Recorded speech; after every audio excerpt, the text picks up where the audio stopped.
I'm so excited for today's episode. I'm looking at the script here, and it says we have a majority of the segments as monologues. I don't see the issue with that. I mean, that hypes up our jobs. Yeah, but who wants to watch a bunch of monologues when we have so much talent that could be on screen? Well, if that's your issue, then why don't you sit in on my segment? Okie dokie.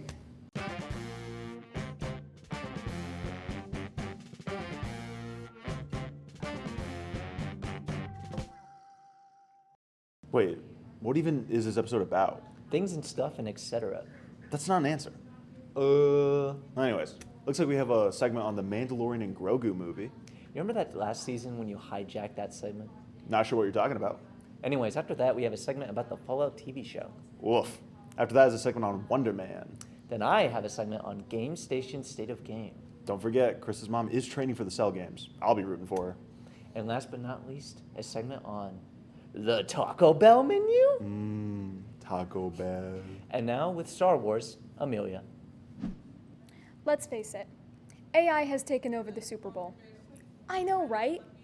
Who saw that coming? Not me. Anyways, even without AI usage in a majority of Super Bowl trailers and commercials, many would agree that the quality has gone pretty far downhill on its own, whether that's with writing or visuals. I can concur that the Super Bowl trailers were garbage, but one stuck out to me the most.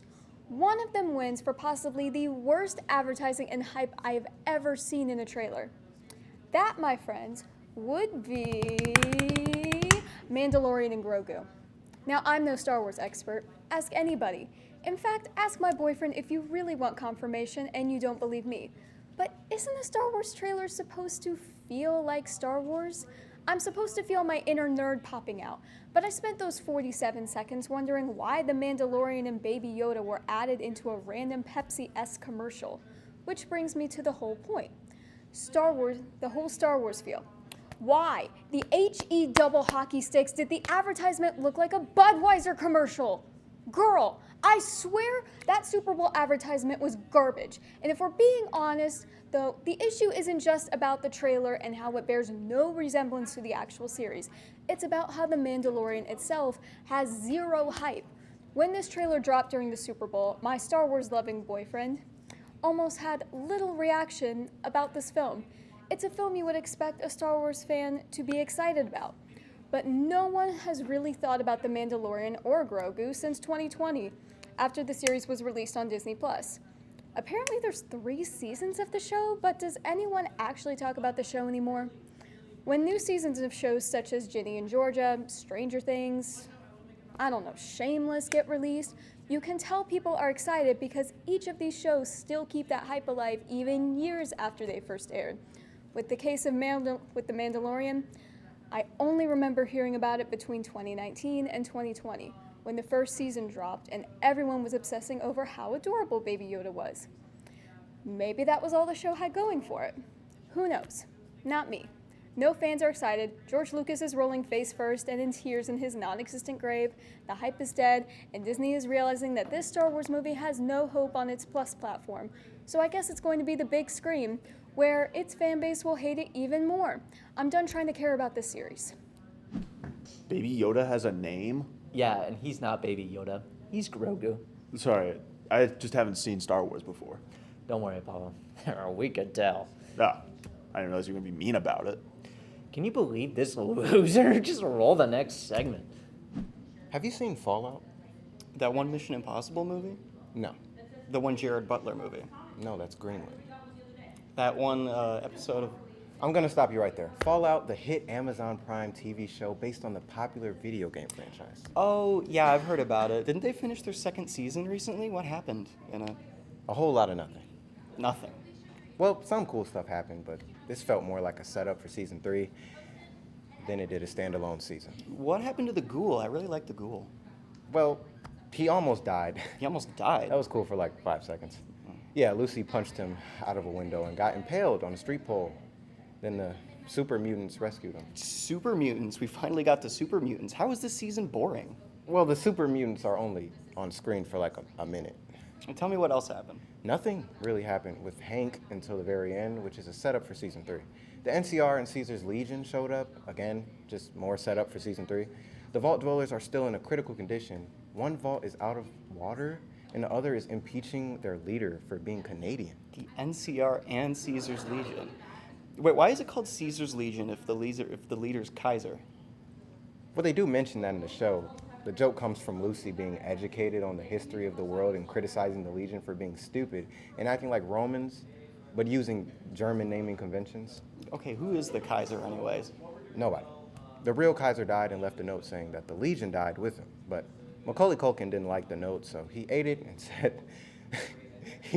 said that he was the new Kaiser. That was all we got from them. Macaulay Culkin? Okay, now I'm really confused how the season had nothing plot-wise when all of this happened. I couldn't tell you. The only two questions got answered were Hank was going and what the cold fusion was for. What about the Brotherhood of Steel? What about Maximus? Oh, that part was cool. He killed that guy and then gave a pack of death claws some straight belt. Kumail Nanjiani? Death Claws? How was this season boring? I never said it was boring, just not a lot of substance happened. Like, stuff happened, but it felt more just like showing off cool stuff than actually advancing the plot. You know? I mean, Norm almost dies because he let out all the frozen people of the Vault 31, and then they just died to rad roaches. Glad they didn't rewrite Ghoul's backstory. Oh, they did. It is now a confusing mess of a plot that ends with him getting arrested. Just end this segment so I can go play Fallout Shelter. Sequels, man. What are you gonna do? Just have them stop doing sequels. Oh, Julie. If they stopped doing sequels, then we wouldn't be here. What?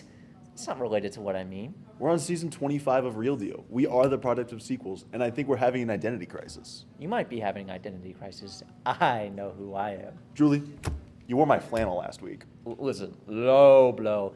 How would you feel if the viewers found out you were wearing toe shoes right now? I'm not, though. I wonder how the audience would feel about that, man. Yeah, I wonder, man. Hey, Real Dealers. Today we've got some MCU content, as I'm going to review the hit new show on Disney Plus, Wonder Man. As most of you probably know, the MCU in recent years hasn't had the best track record. I can only hear, "We're so back" whenever there's a good project, and "It's so over" whenever something is bad. Ant-Man, Quantumania, and Brave New World. So many times before it just becomes numb in my brain. So when Wonder Man dropped, I was a bit skeptical it would be good. But I had some hope since 2025 was a decent year for the MCU overall, with bangers like Thunderbolts, Fantastic Four, and Friendly Neighborhood Spider-Man. And I surprisingly didn't hate Daredevil, Born Again, so that's great. I was semi-hopeful. After finishing Wonder Man, I gotta say, I really enjoyed my time with Simon and Trevor. The show follows Simon, a struggling actor in LA who secretly has mutant powers, and everyone's favorite washed-up fake Mandalorian, Trevor, as they team up trying to get cast in the in-universe Wonder Man movie. And honestly, that premise alone already makes the show feel way more unique than any other MCU projects. What surprised me the most is how small and character-focused this series is. Instead of nonstop action, it leans into comedy, awkward Hollywood satire, and Simon just trying to figure out who he even is. Think of it like The Fall Guy starring the sexiest man alive, Ryan Gosling. And Trevor absolutely steals scenes every time he shows up, like the writers finally realized people love him when he's being ridiculous, but also weirdly sincere. That's not to say the show is perfect. Some episodes drag a little, and the MCU connections feel kind of forced in spots, like Marvel reminding us, hey, don't forget this is part of the universe. But compared to stuff like Quantumania and She-Hulk, where everything feels weightless, Wonder Man actually feels grounded and personal, which is something the MCU desperately needed. By the finale, I was genuinely rooting for Simon, not just to become a hero, but to succeed as a person. And that's honestly the biggest compliment I can give the show. It made me care again. Is it a top-tier, peak MCU show? Probably not. But is it another sign that Marvel might actually be figuring things out again? Yeah. Low-key, we might be back. We've been talking a lot about movies and TV shows. A lot of stuff has been coming out recently. I can hardly keep up. What could you possibly be stuck watching? Sports, believe it or not. Huh? Yeah, I started watching basketball, currently on season 4. What? I'm waiting for them to switch to a visual format. I don't mind the podcast style, but I want to see the shots that these guys are hitting. Okay, but how many times can you watch somebody shoot a three-pointer? Well, I can't. That plot hasn't been introduced yet. Do you know what was introduced? What? New games. What's gaming, real gamers? I hope you're all having a gamerific day today. Do you like video games? I do, I think. Well, wherever you're a pro gamer, a regular gamer or normal gamer, you likely heard about the PlayStation State of Play. This hour-long PowerPoint presentation featured a gamer-tastic slew of video game announcements and news, and I've got the scoop. There's a gorgeous new addition to the Castlevania series, more information on Control Resonant, a playtest for Marathon that is shockingly actually going to come out, and an octopus game?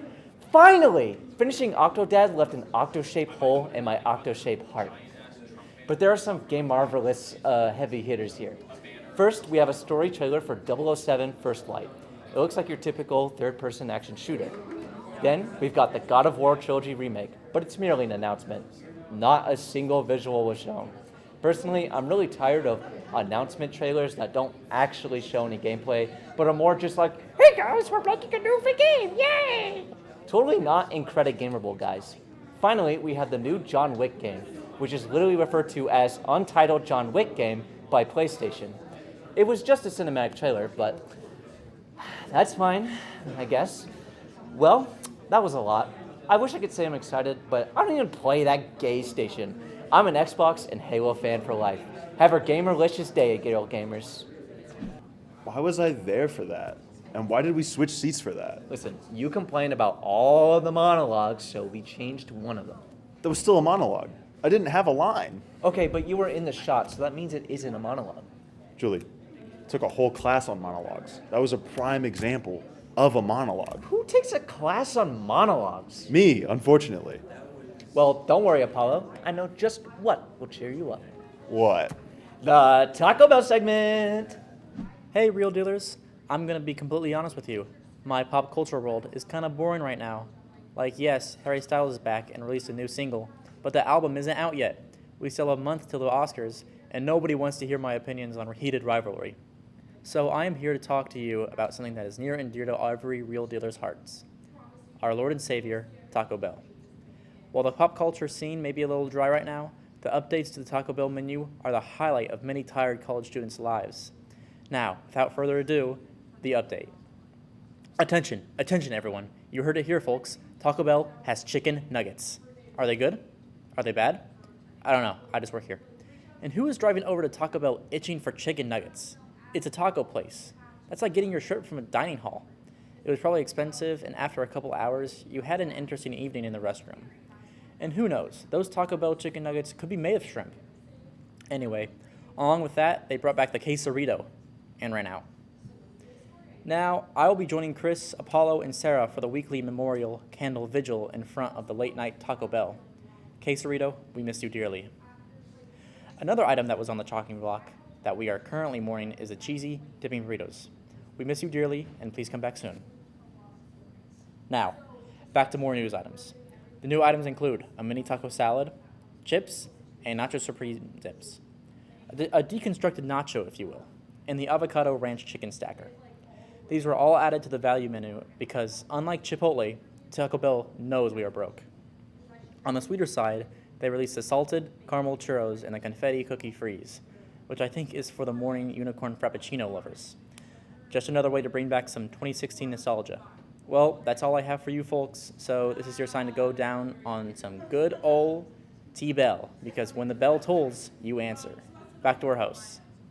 Man, I'm so hungry for Taco Bell now. Well, then let's go get some. We can't. We have to end the show first. The show is over. Goodbye, everybody. What? No. We have to have funny dialogue and banter with each other. Apollo, we're the host. If we end the show, then the show is over and we can go eat Taco Bell.